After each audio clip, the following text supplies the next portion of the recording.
Welcome to the Nova Wealth Show. I am your host, Amy Novakovich. And I'm Jim Novakovich. We're a husband and wife team and co-founders of Nova Wealth Management. We also teach you how to build wealth, advise you how to keep it, and how not to get taken advantage of. So let's get started. Hey everyone, happy Friday. It is going to be a long weekend. We're going to have so much fun today. You're going to really enjoy this show. I'm Amy Novakovich, CEO and co-founder of Nova Wealth Management. Follow me on Twitter at Novakovich Amy, and also check out our YouTube channel. We've got some quick 90-second videos there for you as well. Also, our website, novawealthmanagement.com. You can contact us through there. This is Finance Friday. This is the show where we give you the information that you need to grow, to save, and protect your wealth. And then we also give you the information and the armor that you need to not get taken advantage of. I'm going to start today off with a question. How many of you have credit, have bad credit? Well, the answer is everybody has credit. Everybody has a financial reputation. That's what credit is. So I brought in the expert, a good friend of mine, Credit Carl, CEO and founder of Credit Blueprint. He rocks the house. Thank you so much for being with me, Carl. I appreciate you being here. Amy, the pleasure is all mine. I'm excited to talk finances on Friday. I know. We kind of, we'll banter back and forth. We have some different opinions. You guys will get to hear, some different ways of thinking here. I want to point out that I am sick, and I'm very sorry if I sound stuffy and if I sniffle, and I have baby wipes to blow my nose, and I have hot tea in 90-degree weather. Just saying. We're going to see how this goes. I'm going to take notes, Carl. Okay, So I have a whiteboard that I'm going to be putting all your tips on. And then what I do is I'll do like a 90-second YouTube video to kind of summarize everything, all your tips. Beautiful. I want to start. Wait, you're gonna do the summary? Oh, perfect. Yeah, right? Absolutely. So I want to start first with, tell me about your business. Tell me about how you started your business, because there's a lot of business owners that watch this, and I'm always curious about how you got into this business and why you started.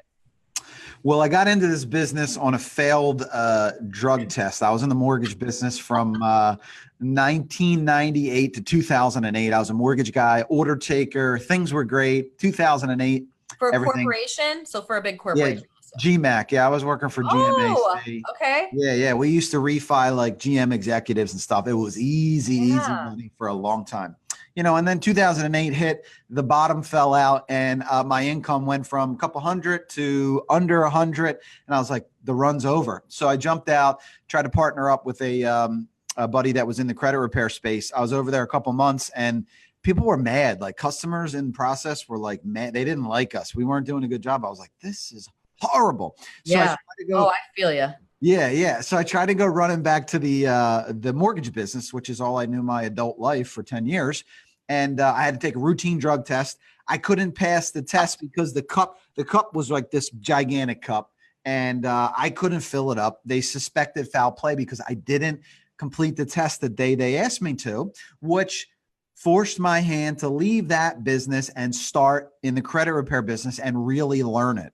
So this is the fact that failure can truly be a blessing. 100%. It's all how you view that. Yeah. So I fail the test. I jump into credit repair, and I bring my wife over. My wife's like my better half. She was doing mortgage processing. So she comes and starts working for us in the credit repair business. And she figures it out. She's like, I know how to move scores up so the customers aren't mad at us. And guess what, Carl? We can do this. And they get a better rate. Yeah, they get a better deal. They're not mad. They start to buy the house they want. They don't have to rent. They're getting out of the 25% interest rate on their vehicle. So she's like, you can start your own business. And I said, I'm a corporate America guy. I have no clue what you're talking about. Right. You're speaking to a lot of people right now because they think that same thing. They think because they're at corporate America and they're stuck that they have to stay. Yeah. And I really felt that. And if it wasn't for her pushing me, saying I could start my own company, I wouldn't. So, with us together making a decision, I packed it up and I said, I'm starting my own company. I'm going to figure it out. And that's what I did. I actually and the story gets even more interesting from there, which is I had to fall behind on my mortgage payments to start my company, Credit Blueprint. So 8 years ago, Oh my gosh.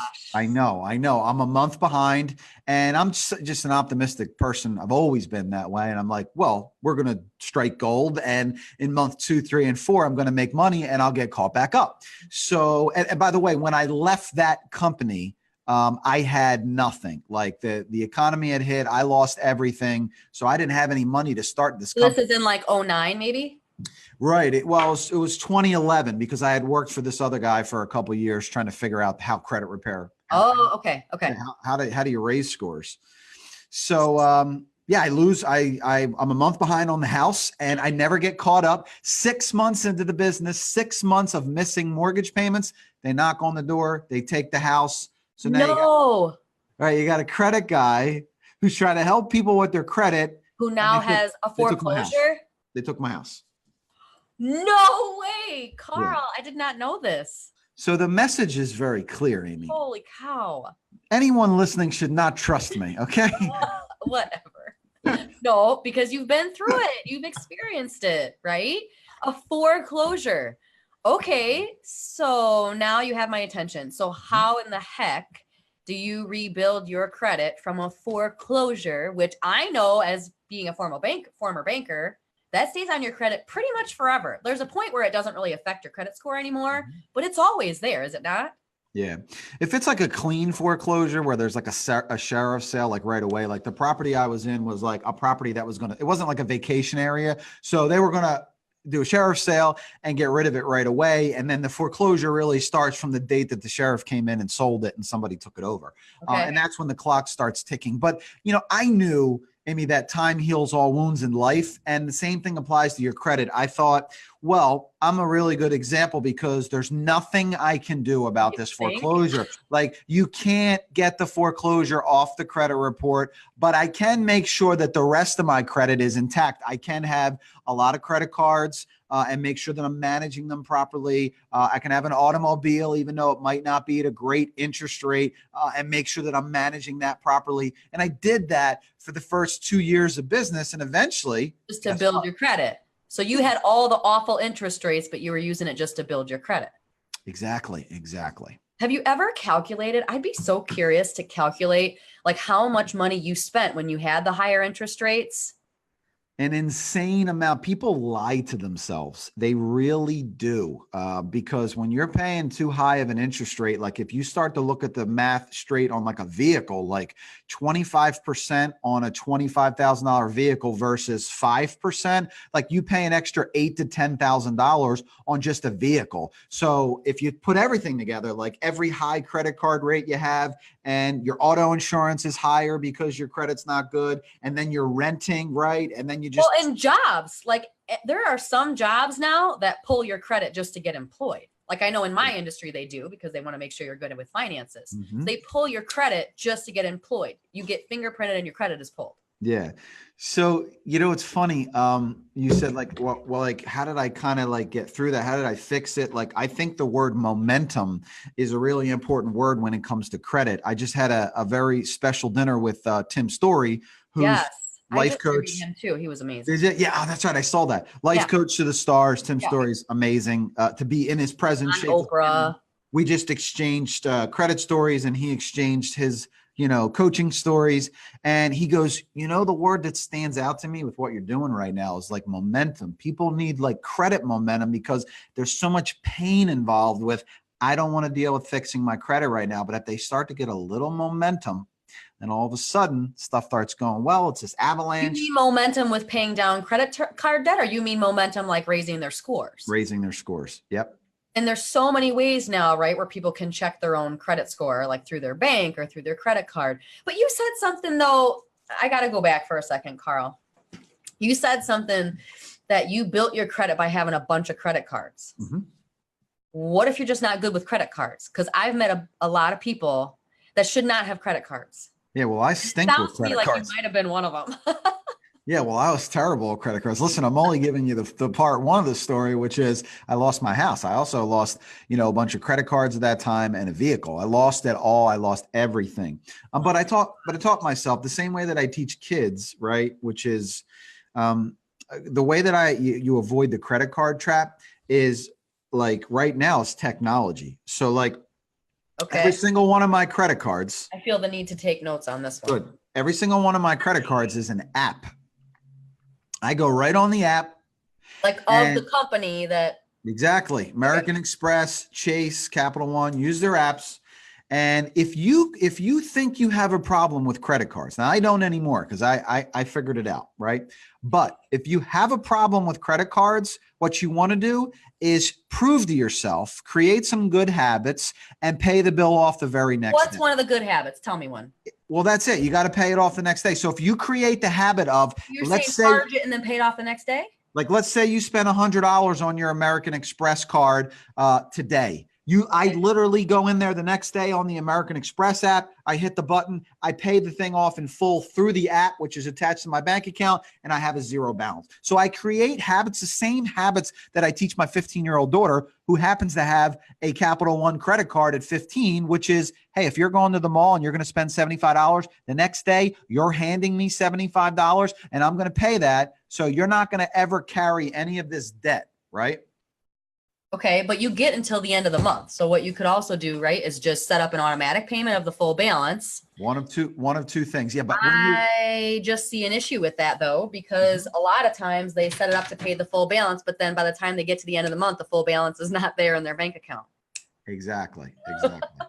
So it's a tough one. That is another tip that I give, which is all my bills are set up on auto pay. So every single bill set up on auto pay, but the majority of them, it's just, this is a tip for someone that like can't figure out how to manage credit cards. And it's a good thing to have where you have all this buying power at your disposal and you're teaching yourself that you can go out and charge it up and then pay it down the next day. Do you really need multiple credit cards though? Yeah. If I got up from my desk right now, I'd show you my wallet. It's like an old school wallet, like this. There's 100 credit cards in there. Why? Because the more credit cards you have, the higher your scores are going to go. The higher your credit limits are, the higher your scores will go. Is that true?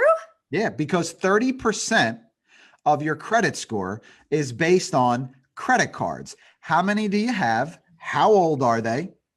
And what is your credit limit in relation to what your credit balance is?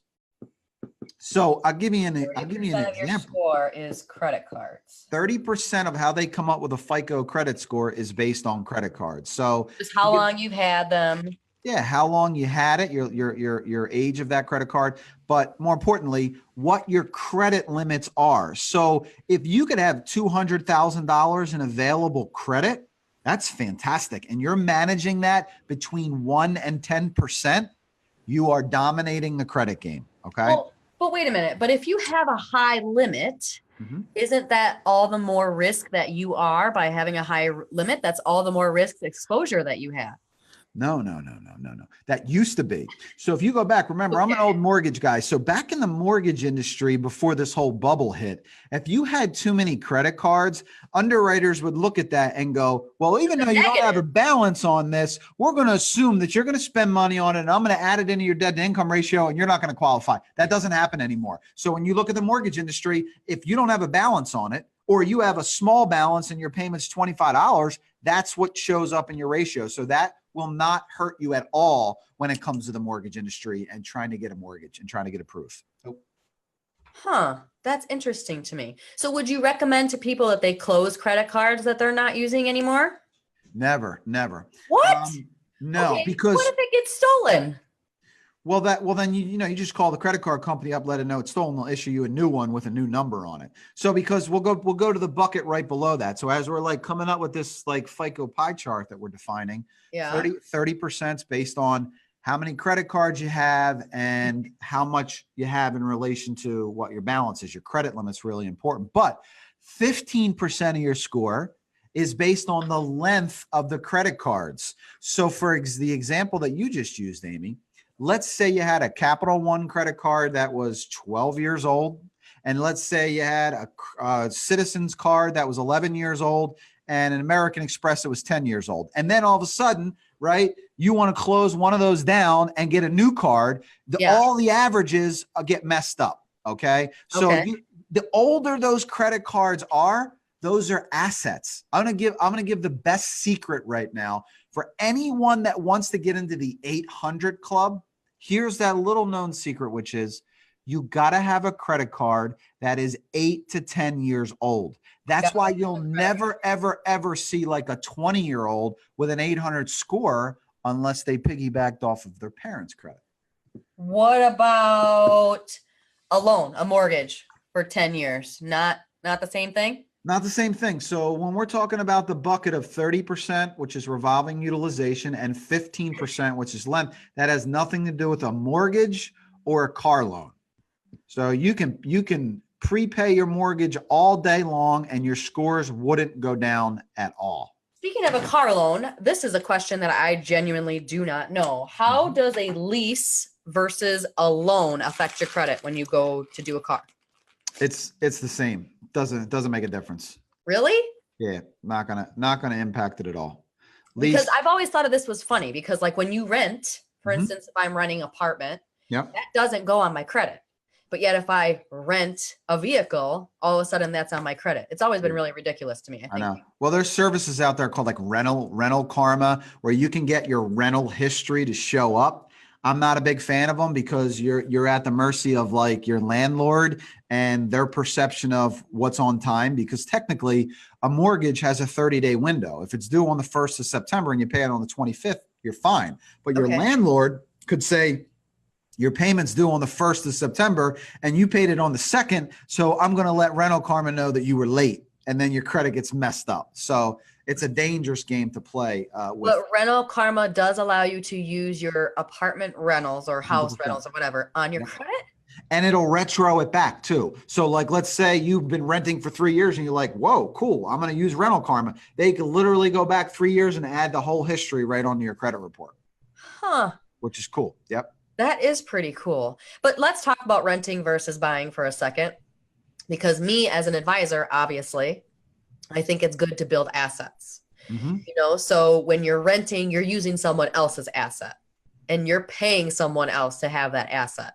So to me, I had this argument actually the other day with an employee of one of my employer plans. She just insists on renting. She just wants to rent because she's like, I just like, you know, knowing that I can get up and leave like whenever I want, you know, and so what would you say to people with renting versus owning in the credit world, what you see? I mean, and now business owner, building wealth, like I know you are not necessarily in that space, but I'm just curious what your opinion is.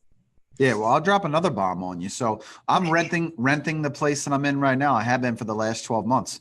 Wait, business or home? The home. Now, we're actually closing on it because we ended up getting the deal that we wanted.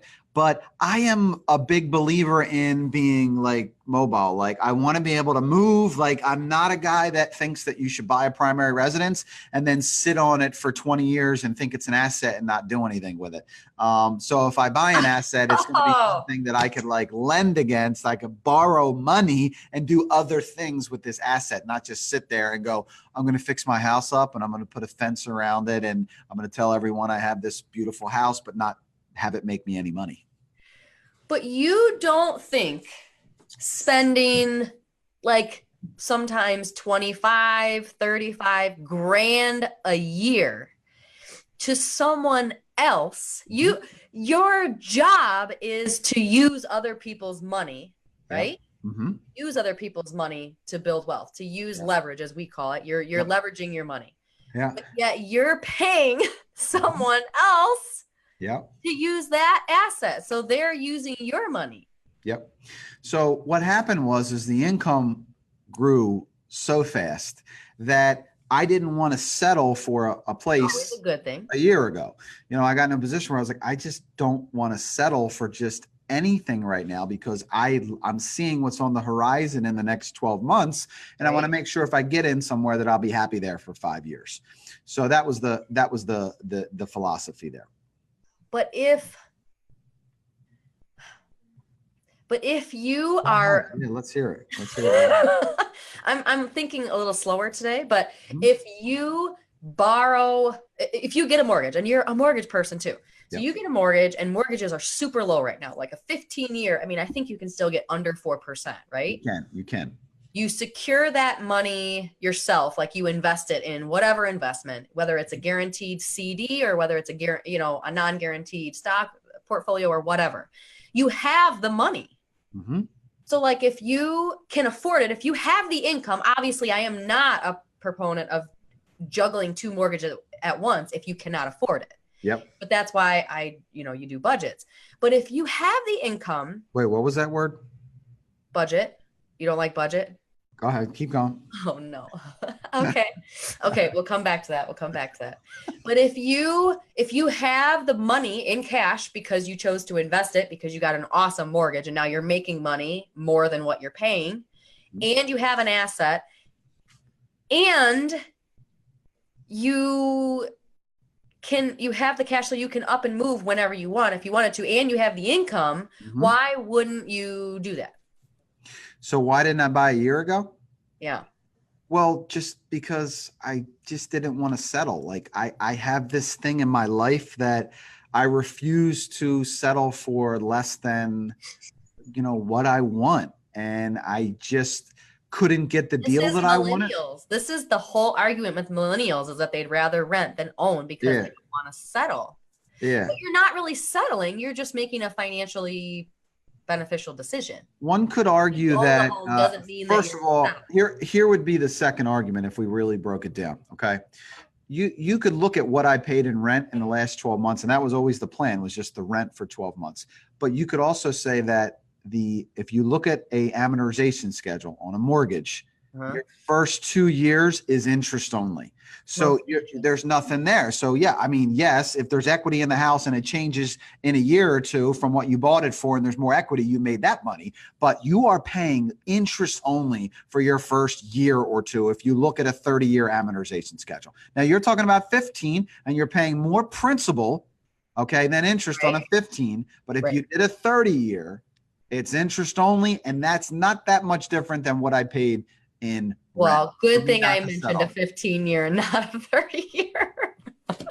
No, but I think the majority of people, I would love to hear in your comments right there. I just have one more thing to add though, too, because there was so many things that went into this decision. Okay. Right. Because it's such a good question, and you can poke, please keep poking because it's good.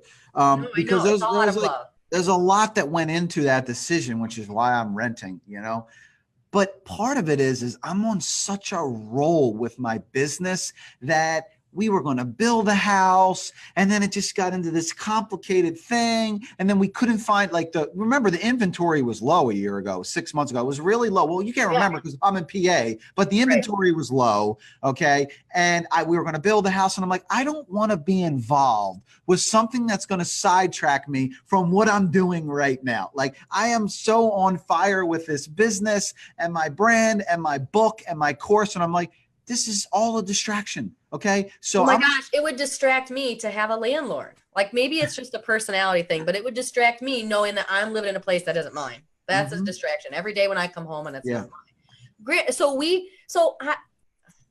I wanted to ask everybody to put comments out there, because the point is that when you rent, you always say, oh, it's because it's temporary. I'm only going to rent for 12 months, or I'm going to rent just because I don't know where I'm going. But then you end up renting for a lot longer. And that's what I did, because our closing's actually next Friday at like 2 p.m. So that's exactly, we ended up buying. We did the opposite of what you're saying, though. But yes, most people get comfortable and they rent 5 years, 10. I'll tell you what my audience is. They're 10 years. They're 10-year people that they have the same story. They've been renting for 10 years, and you're like, oh, like that's a long time. So much money. Rent and waste. Yep. Gone. Like especially time value of money. Like if I had my financial calculator somewhere, but if you put in all that money that you were using on rent into an account and invested it, granted, obviously there's risk and then it can go up and down. And this is not a recommendation, by the way, but I'm just thinking out loud. But the numbers on that, like depending on what your rent is, could be hundreds of thousands of dollars. 100%. Does Carl recommend a way to haggle with credit card companies to reduce balances? Okay, we'll get to that in 1 second. We have a question that came in. But I want to go back to budget. You sneered your face at the word budget. Why? I'm all about finding a way to increase revenue. That's all. That's what I'm about. A certain lifestyle, a certain dollar amount that I want to spend. So you don't think you should have a budget though to grow? Hell no. No. That's the way I'm right now. That might change. I'm more about a percentage of my money that I want to put away. Okay. So like okay. So that's in a way a budget. So in a way a budget. Okay. Yeah. Okay. How can I continue to increase the amount of money that goes into a specific account that I can't touch, that I'm only buying assets with? Okay. So that's my little philosophy on that. But I'm so focused on revenue and making more money and pushing everything I have in on myself in this business. So I don't think about budget. I don't, like you and I talked before the show. Yeah. I'll be spending some very large marketing dollars in September. And anyone else, I think if you came in and looked at my financial situation, you go, Carl, how about you wait until January? No chance. There's no chance. There's no chance.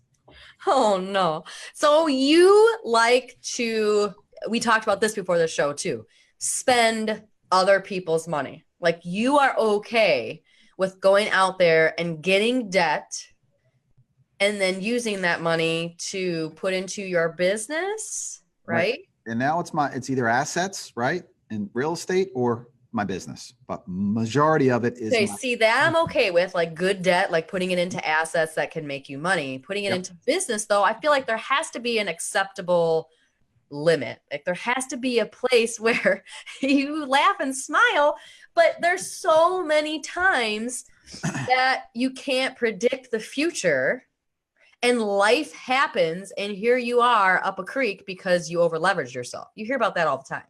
Yeah. You have to admit. But I'm betting credit, but then you're going to destroy your credit if you can't pay your bills. But I'm betting on Carl. And I'm betting on business credit, which is separate. So God forbid something happens and there's no personal guarantee on this. I could walk away from my business right now and still have great personal credit. So you're talking about business credit that is not personally guaranteed. That, listen, I just assess risk different than someone else. And Amy, it took me a long time to get there, right? So it's a good conversation because I wasted money. I shared this story maybe one other time before, but I blew through $150,000 one time on radio ads because I was so convinced in my head that I could, because there's a lot of credit repair companies in that space. Mm-hmm. They are in that space, and you're like quite a bit, yeah, like, okay, it's got to be working. They're running ads every 2 seconds to fix your credit. And I went through $150,000 in radio ads, and I was like, what the hell just happened? So I've done that before. Wow. But the reason I'm more aggressive now, how I arrived at where I'm at, is I'm so confident that, you know, where I'm going, how many people, when I see the amount of people that either need to fix their credit or want to know how to get their credit operating at that, like the highest level, so they can leverage other people's money and create real wealth. Because I was before it was always about, well, there's a big part of the population that needs to fix it. But now when you see the people that are saying, how do I get it up? How do I get to the highest level? Because the difference in interest rates is huge. If you're just joining us, by the way, I'm here with my friend Credit Carl, CEO and founder of Credit Blueprint, where he helps people repair credit and build credit. And we're just getting into some different things here. We've talked about a whole bunch of stuff already, but I want to go back to this question because it actually ties into what we were just talking about, business credit versus personal credit. So let's say the business has no credit, right? It's fairly new. So you try to build credit, you use your personal credit, right? For your business at first. Yep. And then you can try to build, once you're starting to make money, you go get a mortgage in the business, you start to build business credit. And so you try to take the business money and pay off the personal credit. How do you recommend that you manage personal credit versus business credit? What's an effective way to manage that? Right. So a couple questions in there. One, I'm okay with somebody using their personal credit to get started. Okay. There's nothing wrong with that as long as the game plan is to transition out of your personal credit and transition into using business credit. So it's okay. I did it myself. You know, I had to charge up a bunch of things to try to make this company work. And I know Carl gives Credit Blueprint a loan, right? A personal loan. Okay. Exactly. So I know so many business owners that never transition from all of this personal debt that they're building their business with, and they don't know how to get business, credit, and they never make the transition, and their personal credit score suffers because of it. So the easy way for someone to do that is to start with a credit card, a business credit card. So like the rule of thumb is you want to have a 680 to 700 personal score in order to get business credit cards. Okay. Now, I recommend American Express. That's the best credit card company on the planet. Yeah, Bottom line, I know nobody that's better. And they want a 700 personal score.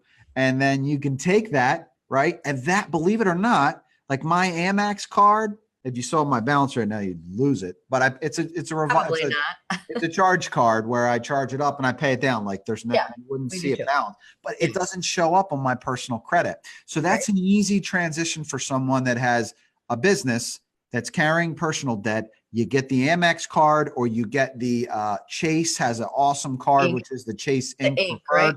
Right?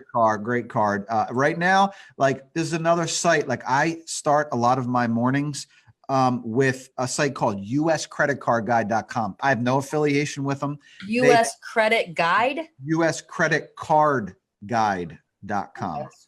That's a great site. Now, this site gets paid to push different cards, but they did all the homework for you. So if you want to know what the best business cards are, go to the site. And they will literally say, here's the top 10 cards. And you look for cards that have like bonuses, like the Chase Ink Preferred is 100,000 sign-on bonus right now for a $95 annual fee. Fantastic, right? Yeah. But how do you recommend? So let's say I do rack up a bunch of credit on the business, or a bunch of debt on the business. And now I want to go settle credit cards. So this goes back to the question. So if I want to settle credit cards, right, because I got to get this debt down, the interest rates are out of control, you're bleeding. And I've actually had some clients come in with this exact situation. You're bleeding money because your interest rates are crazy. And it's on the business side. Yep. Right? So now your business credit is suffering. Yep. The only way to really get out of that cycle is to settle credit cards on the business side, but your business credit sucks, for lack of a better term. But why does it suck? Because they're still paying the bills, though. If they're paying the bills, they're maxed out. You're maxed out on a bunch of credit cards. Yeah, they can probably get a small business loan. So, like, listen, you're never going to settle credit card debt unless you have like leverage and you have the money in the bank to say, on this one card, I owe you $25,000. Like, there's no getting a credit card company to settle unless you have what I would call chunky money. So on a $25,000 card, if you had $18,000 in cash and said, I got 18, would you take that? That's the only way you're going to get a credit card company to settle. Otherwise, they're going to go, well, no, like you're still paying us right now. Why would I ever settle $25,000? You have to default. You have to kind of go late on the payments. You've got to default. You have to default.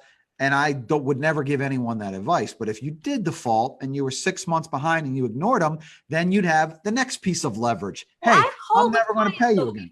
I've called with clients, though, that are not in default and they do settle. Maybe not as aggressively, maybe not half the balance like they would if they're late and haven't gotten any money in 6 months. But they are willing to settle maybe 20% of the balance. Yep. And the problem is you can't go get a business loan without a ton of income, especially if you've got a ton of debt on the business. Yeah. So then you got to take a personal loan. Yeah.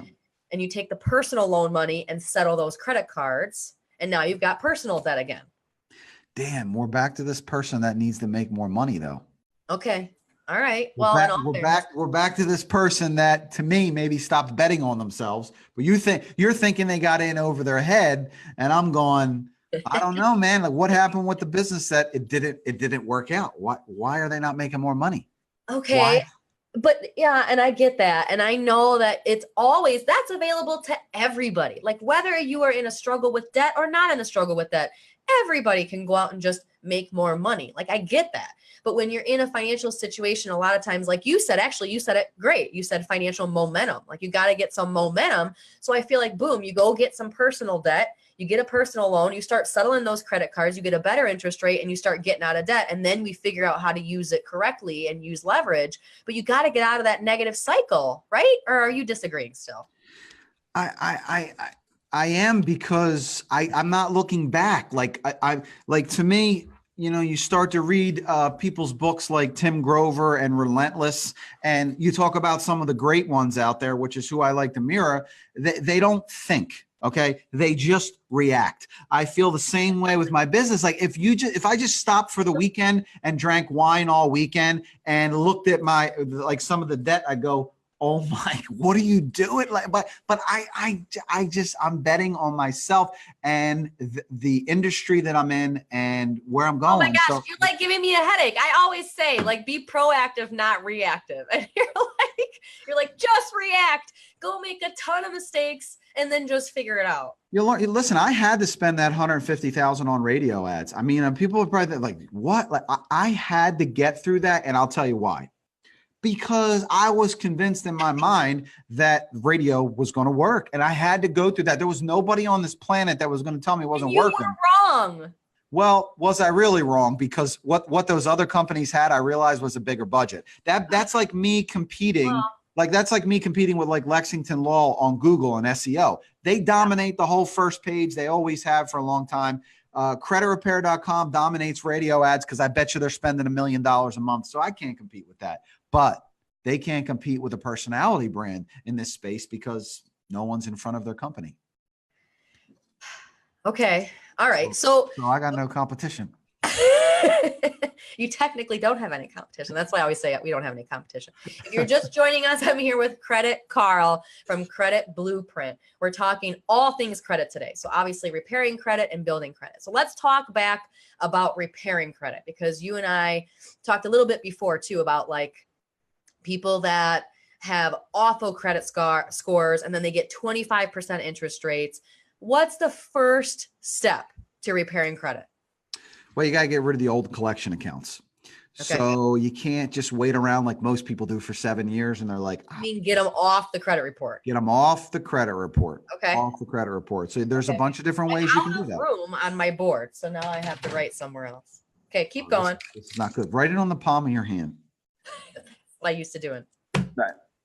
So there's a couple ways that people can get old negative collection accounts off the credit report. They can go directly through the credit bureaus like Experian, Equifax, and TransUnion. There's a button on there. It says dispute. I say that you don't have a lot of great success doing that.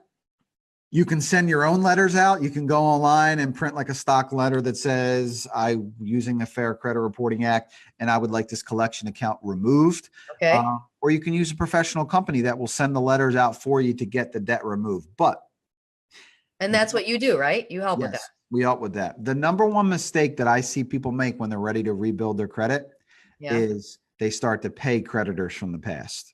So the book that we're writing right now is Default Your Way to Wealth, which means, if you have debt that you let fall behind a year ago or 2 years ago, the worst thing that you can do is pay that debt, because you're admitting guilt to the credit bureaus. You're putting a big fat stamp on it, validating the fact that you didn't pay that company for 2 years.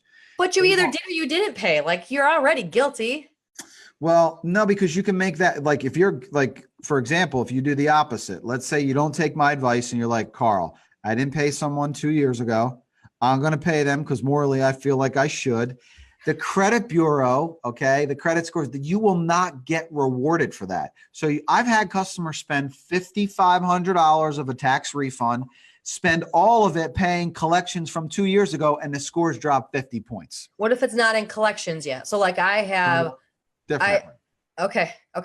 Totally different. You asked me, someone's looking to fix their credit that messed it up. So you said settle collections. Yeah. So you want to not settle collections, and you want to get those collections removed off of the credit report because they're old. Okay. So you wouldn't recommend first step going out there, and if you have a huge credit card balance, let's say your balance is 25 grand and you owe $25,050, you would not recommend calling them up and being like, look, I'll give you 20 grand. You go out there and get a personal loan for 12% instead of 27%, and you settle with them. Can I use the word hell? Okay. Yeah. Hell no, I would not do that. I think you already did. No, you want to default your way to wealth, because I'm going to say these words default are really your way to wealth. I'm going to say these words are really important. Okay. Okay. Credit scores are king. And what I mean by that is, if they are not going to reward you, when I say they, the credit bureaus and FICO, if they're not going to reward you and increase your scores to pay a collection account that you had from 2 years ago, why the heck would you call that company and settle and pay them any money? Okay. It's just the way it works, whether it's right or wrong, whatever it is. The bottom line is credit scores are king. And the way you borrow other people's money is you got to have a 700 or an 800 credit score in order to borrow other people's money. Okay. They look at scores first. Banks look at your credit scores. So if it's a pretty high balance though, you can still get that off of your credit? 100%. Don't matter. Doesn't matter if it's 2,000. Doesn't matter if it's 200. Doesn't matter if it's 25,000. It's based on how old it is. See, these credit card companies, it's all unsecured. So if it's 25,000 with Capital One 2 years ago, there's a 90% chance that Capital One sold that debt to a third party. They wrote it off. Maybe there's a 1099 involved. And now the third party tries to collect for 6 months and you ignore them. And then they sell it to the next company. And then there's all these companies involved, So like, do you still owe that money? Does that third company that bought the debt still trying to collect on it? And do you owe it? Yes. But I'd want to know what the statute of limitations is in your area. Like for Pennsylvania, it's 4 years. So if the debt's 4 years old and you're in PA, that company they can't do anything. Whatever they were going to do, like freeze your bank account. Can't they take you to court? Not after the statute of limitations runs. Oh, not after the statute of limitations. Okay. So before that, there's a little bit of risk involved, but I still wouldn't pay them because if they're going to do something, that's why I use the example of a year or two. Capital One's going to do something aggressively in the first 6 months. Yes, for sure. Outside of a year or two, and they sold it. They don't care anymore. Like it has less and less impact because they wrote it off. It was unsecured, and they figured we're never getting our money. Okay, so what about accounts that aren't in collection? So you're currently behind. Like let's say it's a car loan, and you're way behind on the car payments. Mm-hmm. You suggest not catching up on the car payments, or you suggest letting it get repoed, or what do you suggest there? That is an example that's right in the middle, right? So like somebody that's 2 years behind that you just gave, or we said somebody has bad credit and the worst is behind them. That's a great candidate for my program. And my advice is let's ignore people from the past. Let's get them off the report and let's start getting you some new positives. Now, the example you're giving is somebody that's currently going through something right now that I wouldn't have any advice on other than maybe you need to find a way to get caught back up and negotiate with the car company to stop the bleeding, Okay. So like that's more financial advice than credit advice. That's the same question. We talked about this before. Brad Lee asked me what would you do if someone had $10,000 in debt and their expenses outweighed their income? I can't help that person. I can't help them. You're going to tell them to make more money is what you're going to do. But they got to find a way to get that caught up or just let it go. I mean, if you're 6 months behind on an auto, boy, that's a difficult position to be in. And it sounds like they're currently going through something. Yeah. Okay. So let's wrap it up because we've already been going at this for 45 minutes. And I mean, everybody is still staying tuned. So this is really great content. But anything that you want to leave people with, like tell people about your program, tell people where to find you. I'm also going to post this on our podcast on the Wooditch Network, the Nova Wealth Show. So it'll be on iTunes, the Nova Wealth Show, and then also on the Wooditch Network. I'll post it there. So it'll be video and audio. But tell people how they can get a hold of you and tell a little bit about your program, Carl. Yeah, the website's always good, creditblueprint.net. I'm very active on Instagram. I do a daily show. People interact with me. They come on live, which is credit.carl. So find me on Instagram, follow me, ask me a credit question. I give a lot away for free. We actually have our credit course, which is creditcockyonline.com. We're doing a sale this weekend. Labor Day, you put the promo in there. You'll find it on my Instagram. And you get the whole credit course for $297. It's a steal if you want to fix credit or get the best, get an 800 score yourself. Nice. That's awesome. Thank you so much for taking the time on a Friday on Labor Day weekend for doing this. I appreciate it so much. We gave so much good content. Again, I'm going to summarize in a YouTube video and I'll post it in the comments in case you don't have time to watch the whole 45-minute video, but it's so important that people get all this information that you give. You are awesome. Thank you so much for being here. Have a great long weekend, and I'll talk to you soon. Thanks for having me on the show, Amy.